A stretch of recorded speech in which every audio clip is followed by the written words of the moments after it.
오늘 함께 나눌 말씀의 제목은 조금은 우리들이 좀 제가 과하게 들릴 수 있습니다.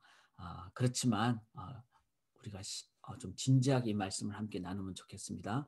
자, 여러분, 교회라는 말을 들으면 요즘 살아가시면서 교회라는 말을 들으면 어떠신지요? 우리가 뭐 한국의 뉴스 같은 걸 보면은 참 교회라는 말을 들을 때마다 그 부정적인 그런 표현들이 많이 들리기도 합니다. 그러나 또 우리가 신앙생활을 교회 공동체를 건강하게 하시는 경우라면은 교회라는 말을 들을 때 너무나 중요하고 또 이 교회를 위해서 기도하고 이제 그런 우리의 마음이 드실 겁니다. 그래서 우리가 이 제목 교회라는 말을 들으면은 어떠신지요? 이랬을 때 우리가 함께 말씀을 보면서 한 번 더 우리가 지금 교회로 모였잖아요. 그래서 주님의 몸된 교회를 바르게 세운다는 의미로 우리가 이 말씀을 기도하면서 함께 나누기를 원합니다.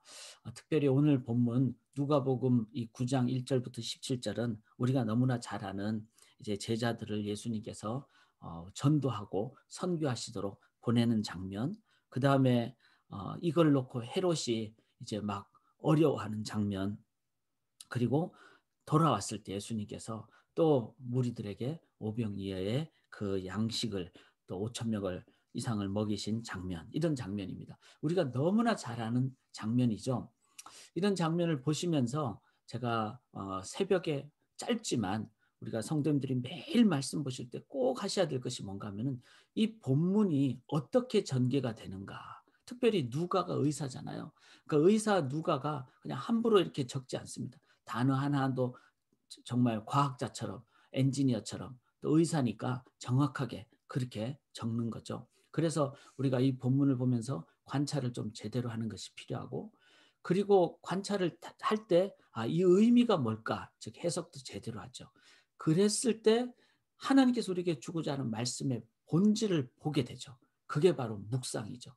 그리고 묵상대로 순종하며 실천하며 사는, 그럴 때 열매 맺히는 삶을 삽니다. 그래서 이제 우리가 매일 새벽마다 또 주일 설교 때도 관찰, 해석, 묵상, 적용, 실천 이렇게 이제 하실 때 말씀으로 우리가 바르게 나가고 힘을 얻고 또 변화가 되는, 그럴 때 그럼 내가 변화되면 어떻게 될까요? 내가 너희가 하나님의 성전인 것과 있잖아요. 교회라는 말이죠. 그렇다면은 우리는 세상에 하나님의 그 몸된 교회를 바르게 선포할 수 있습니다. 제가 누누이 말씀드리지만 성경 속에서 하나님이 만든 기관은 두 가지밖에 없어요. 하나는 가정이고 하나는 교회입니다. 가정은 어떤 시대를 지나더라도 무너지지 않았습니다. 마찬가지로 이제 에덴 동산부터 교회잖아요. 하나님이 아담과 하와, 이게 교회잖아요.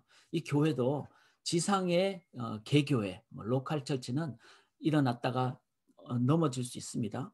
그런데 하나님의 이 보편교회는 절대로 안 무너집니다. 그래서 사랑하는 여러분, 교회가 아무리 세상에 지금 막 어떤 뭐 부정적인 어떤 표현이 들려도 우리가 돌아보는 거는 당연히 해야 되겠죠. 그렇지만 교회에 대한 소망을 이제 내가 이제 접는다.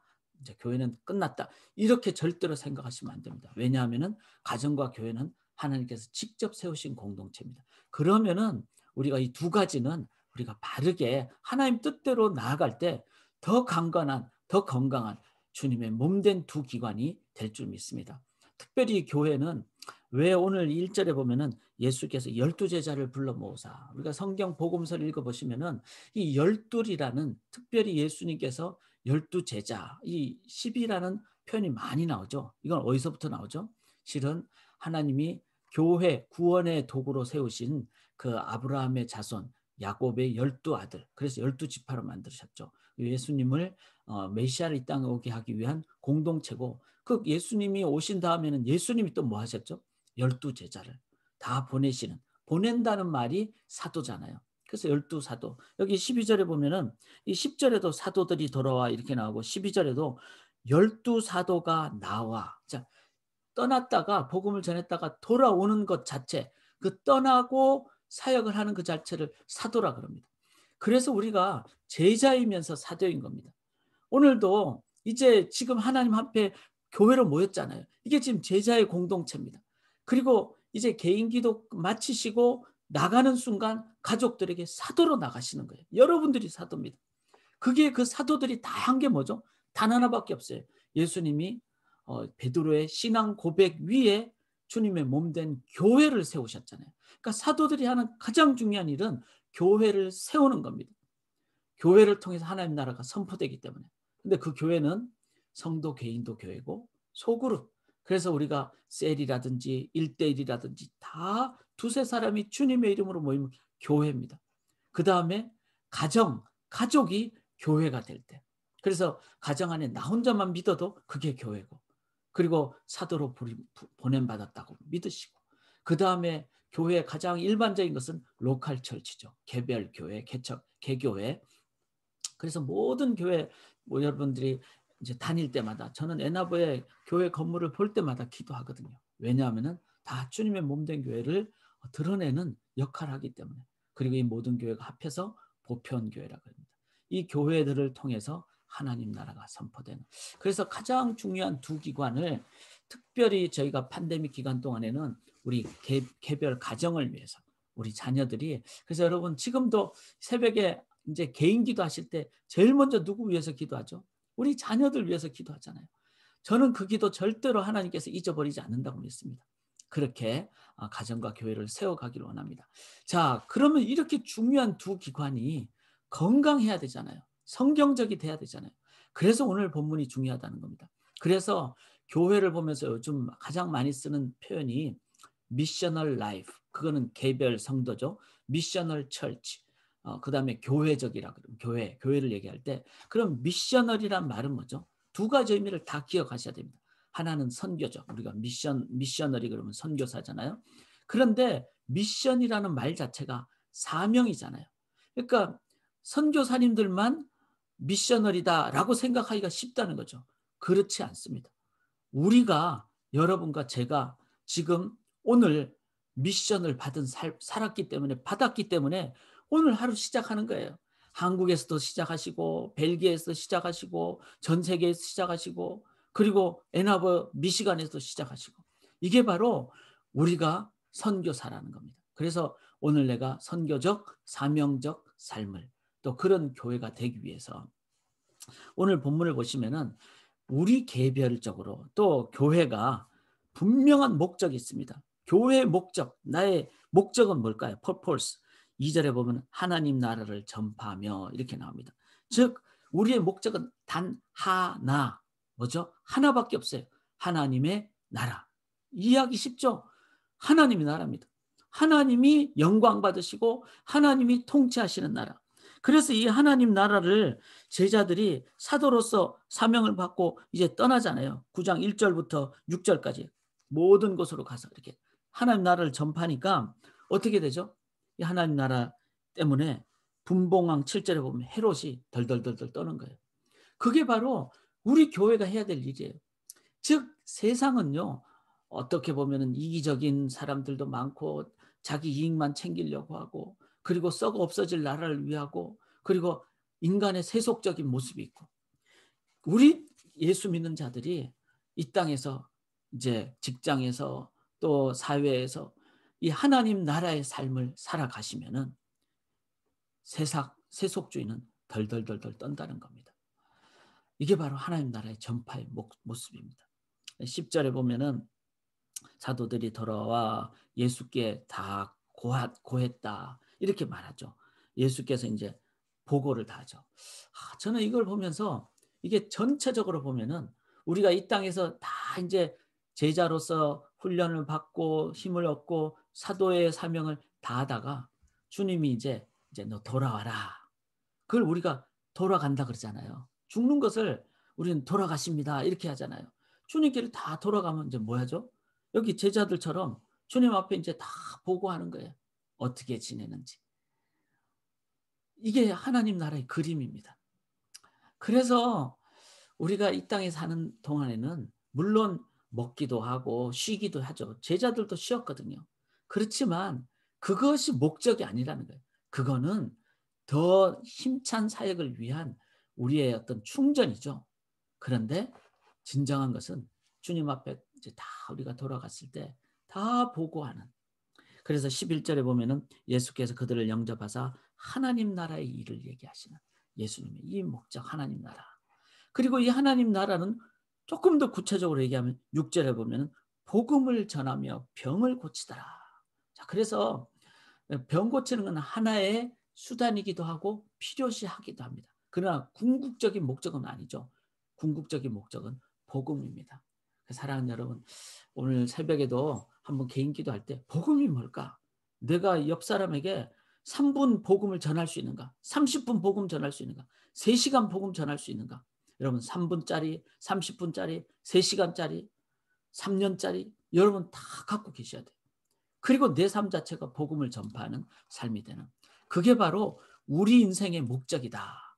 그러면은 그런 인생을 사는 사람이 퍼포스가 구체적으로는 이제 목적 밑에 있는 목표가 뭔가 하면요. 여기 6절에 보면 각 마을에 두루 곳곳에 이랬습니다.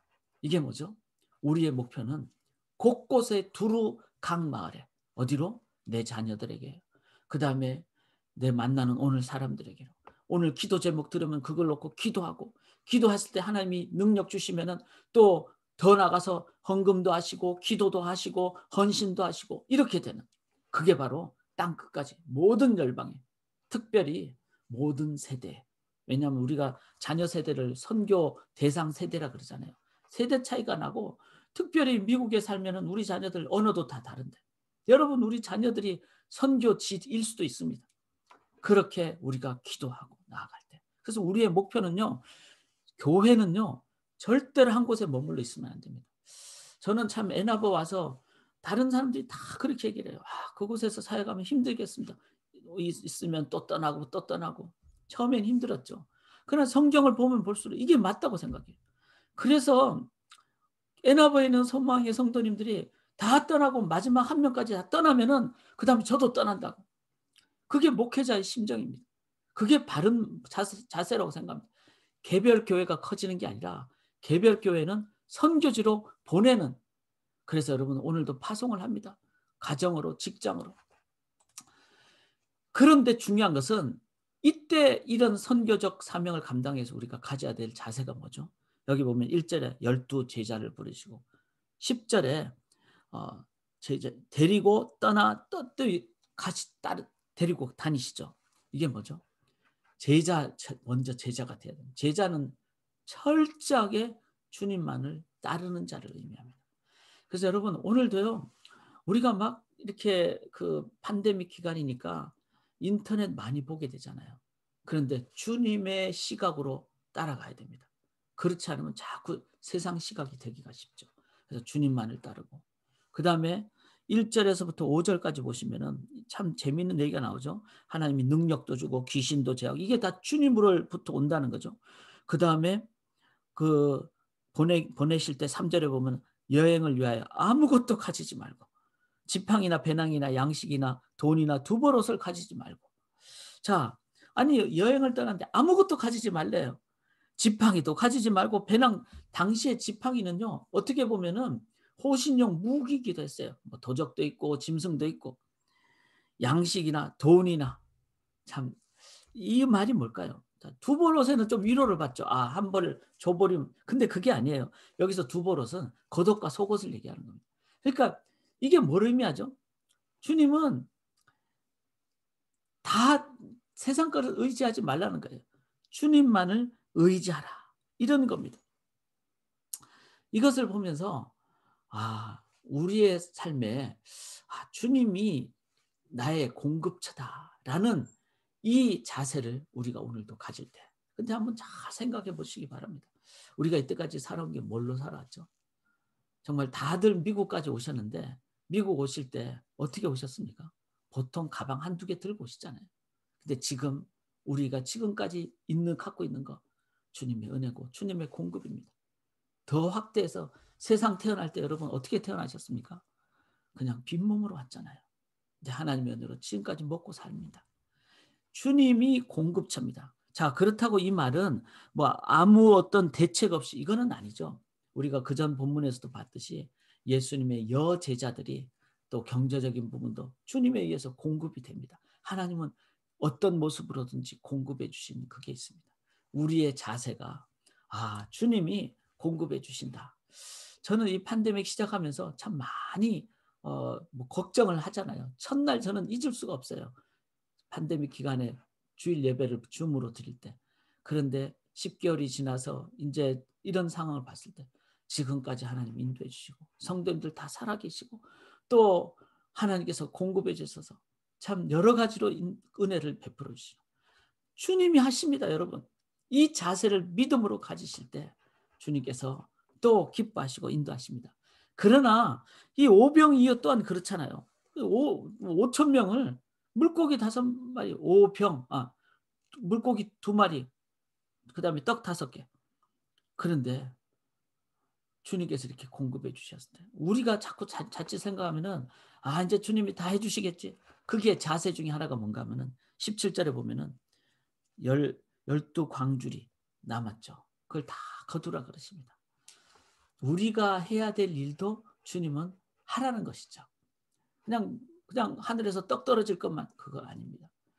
주님은 분명히 공급해 주시는데 또 우리가 오늘 내가 감당해야 될 부분도 내가 감당하는 이런 자세를 가지실 때 그래서 이 목적 오늘도 하나님의 나라 목표 자꾸 머무르지 마십시다. 그래서 여러분 오늘도 할 일 없으십니까? 기도하세요. 그러면 성령께서 막 내가 가야 될 곳을 막 가르쳐 주십니다. 그리고 주님만을 예수님만을 계속 의지하시고 주님께 의지하시고 또 내가 감당해야 될 부분도 감당하시는 이렇게 할 때 어떻게 됩니까? 교회가 교회다운 여러분들이 교회다우면은 교회가 교회답게 되는 겁니다. 생명력 있는 교회. 그래서 우리가 이 생명력 있는 교회를 저 개인적으로 이런 본문을 오늘도 몇 시간 동안 묵상을 했어요. 묵상을 하면서 제가 저에게 주시는 말씀이 뭘까 했을 때 저는 13절입니다. 13절 보면은 예수께서 이르시되 너희가 먹을 것을 주라. 참 이 말을 읽으면서 좀 황당했어요. 예수님이 왜 몰랐겠어요? 제자들이 같이 계속 있었으니까 제자들 광주리에 먹을 것이 없다는 거 아시죠? 그리고 수많은 무리가 남자들만 5천 명이니까 적어도 10,000명 정도 되는데 먹을 것이 어디 있겠습니까? 근데 제자들 향해서 예수님이 너희가 먹을 것을 주라.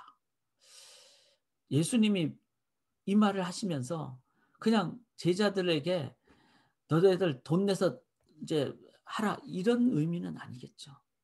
다 아시는데 이거는 뭘까요? 너희가 먹을 것을 주게 되는 그 공급처가 누구인지를 알라 이런 의미입니다. 그리고 아무것도 없는 상황에서도 하나님을 의지할 때 하나님이 진정한 생명의 공급처라는 것을 너희들이 이 오병이어를 통해서 체험하고 깨달으라. 그래서 그 다음날 제자들이 이걸 깨달았을 때 다른 사람들 다 떠났죠. 생명의 양식만 준다 그러니까. 영생이 주께 있으며 우리가 네게로 가오리까. 12명은 남아있게 됐어요. 이 너희가 먹을 것을 주라는 이 말씀 안에. 사랑하는 여러분, 공급처는 주님밖에 안 계십니다. 주님이십니다. 주님이 공급처입니다. 그래서 16절에 보면은 제자들에게 주어 무리에게 나누어 주게 주다란 말이 2번이나 나오는데 이 주다라는 동사가 에디두라는 동사로요. 이게 미완료형입니다. 이 말은 뭔가 하면 예수님이 12 제자들에게 떡을 처음에 주지 않았겠어요? 오병이어니까 떡 5개를 한 명에게 탁 주는데 그럼 4개 남았겠지 않겠어요? 그러면 12명 중에 나머지 사람들은 이제 내 떡은 없겠구나 이렇게 생각하지 않겠어요? 근데 주는데 계속 주는 거예요. 이거를 제자들이 체험을 하면서 이들은 10,000명을 먹이는 것을 보면서 공급처는 주님입니다라는 것을 계속 깨달았던 거예요. 이거를 깨달았을 때 이제 그 다음날 사역이 생명의 양식 공급처가 되는 거예요. 오늘도 여러분 이 팬데믹 기간 동안에 우리의 진정한 공급처는 주님이십니다. 그 주님을 의지하실 때 여러분 분명히 주님이 기적도 주시고 주님이 나의 삶에 지혜도 주시고 그래서 일용할 양식 주시고 우리 굶겨 죽이지 않으십니다. 그리고 공급처가 주님이라는 걸 여러분들이 깨닫는 걸 통해서 그런 여러분들 통해서 교회가 선포될 줄 믿습니다. 그렇게 진정한 교회를 이 땅에 하나님 나라를 드높이 선포하시는 주님의 몸된 교회 되시기를 주님의 이름으로 간절히 기원합니다. 의지하고 순종하는 길 예수 안에 있습니다. 예수 안에 즐겁고 복된 길 이로다매